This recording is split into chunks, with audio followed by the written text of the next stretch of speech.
नमस्कार साथियों, आज एक खबर आई है कि भारतीय जनता पार्टी के विधायकों ने दिल्ली हाई कोर्ट में एक याचिका दायर की है जिसमें कहा गया है कि 12 सीएजी रिपोर्ट्स जो दिल्ली गवर्नमेंट दबा कर बैठी हुई है उसे वो एलजी को दे और एलजी जो है उनको असेंबली की टेबल पर रखे।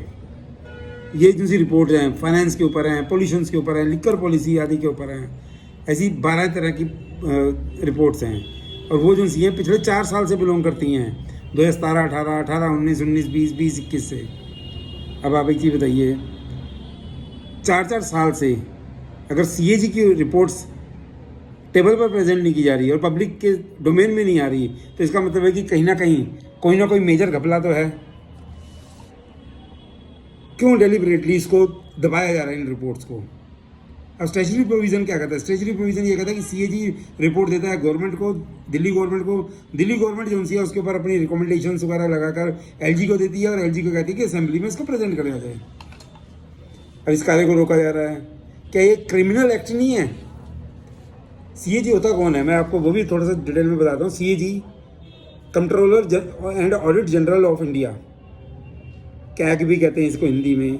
ये एक तरह का आप लेमैन की लैंग्वेज समझ सकते हैं कि सरकार का सीए, चार्टर्ड अकाउंटेंट, जैसे कि प्राइवेट सेक्टर के लिए चार्टर्ड अकाउंटेंट काम करता है। भारतीय संविधान के अध्याय 5 में सीएजी को पदाधिकारी को अपॉइंट किया जाता है और यह सभी तरह की केंद्रीय और प्रादेशिक संस्थाओं का आकंक्षण करने के लिए, यानी कि ऑडिट करने के लिए इनकी ड्यूटी होती है। और सरकारी समावित्व वाली कंपनियों का भी ऑडिट करते हैं ये लोग। ये एक स्वतंत्र संस्था है, इसके ऊपर गवर्नमेंट का भी कोई अधिकार नहीं होता, कोई नियंत्रण नहीं होता। इनकी अपॉइंटमेंट राष्ट्रपति द्वारा की जाती है और इनकी रिपोर्ट जो है एक सिस्टम बना हुआ है। रिपोर्ट किस किस तरह से देनी है गवर्नमेंट को देती हैं, गवर्नमेंट अपनी रिकमेंडेशन लगाकर फिर नगर उसको संसद में और विधानसभा के केस में विधानसभा की टेबल पे रखते हैं और फिर पीएसी जो सी है उसको लुक आफ्टर करती है उन चीज़ों को। और सीएजी जो सी है मेनली उन पॉइंट्स को उठाती है जो सी की बड़े लोगों के लिए इम्पोर्टेंट इश्यूज होते हैं, पब्लिक इंटरेस्ट के इश्यूज होते हैं, जिनको कोई एक्शन लेना बड़ा जरूरी होता है। ऑडिट रिपोर्ट जो सी होती है सीएजी की बड़ी डिटेल्ड चेकिंग के बाद बनती है, फाइनल और फुली कोलैबोरेटेड विद इश्यूज होती है। ये ऑडिट फाइंडिंग्स होती हैं। इसका ऑब्जेक्टिव क्या है? ऑब्जेक्टिव मेनली है कि गवर्नेंस के अंदर जो सा मैनेजमेंट है, गवर्नमेंट की जो सी एक्टिविटीज़ हैं, उनके प्रोग्राम्स हैं, उनके अंदर की कमियों को छानना। कमियों में ये छानना कि कोई एक आधी बार आइसोलेटेड कमी है या रिपीटेटिव नेचर की है, जिससे कि कोई स्कैम या फ्रॉड का पता चलता है। ऑडिट भी 3 तरह के होते हैं। कंप्लायंस ऑडिट होता है, फाइनेंशियल अटेस्ट ऑडिट होता है और परफॉर्मेंस ऑडिट होता है। और ये यूनियन और सेंट्रल गवर्नमेंट की अलग अलग जितने भी डिपार्टमेंट है, जैसे कि रेलवे, डिफेंस, इनके ऑडिट करती है।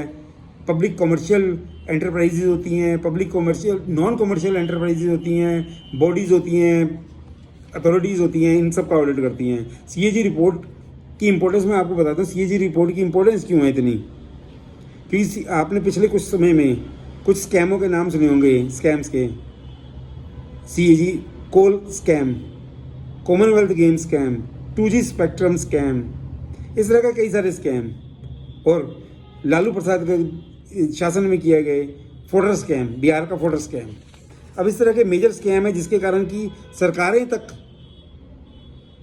कि चूल्हे तक हिल जाती हैं। ऐसी सीएजी रिपोर्ट्स पिछले 4 साल से लगातार दिल्ली की गवर्नमेंट दबा के बैठी हुई है और वो लगभग 12+ सीएजी रिपोर्ट्स हैं। तो इसका कारण क्या हो सकता है? क्या केजरीवाल की सरकार को, अब आतिशी की सरकार को क्या डर है कि अगर ये सीएजी रिपोर्ट जनता के सामने आ गई तो उनकी असलियत, सच्चाई सामने आ जाएगी? अब दिल्ली वासियों को सोचना होगा इस बारे में। धन्यवाद। जय भारत, जय हिंद।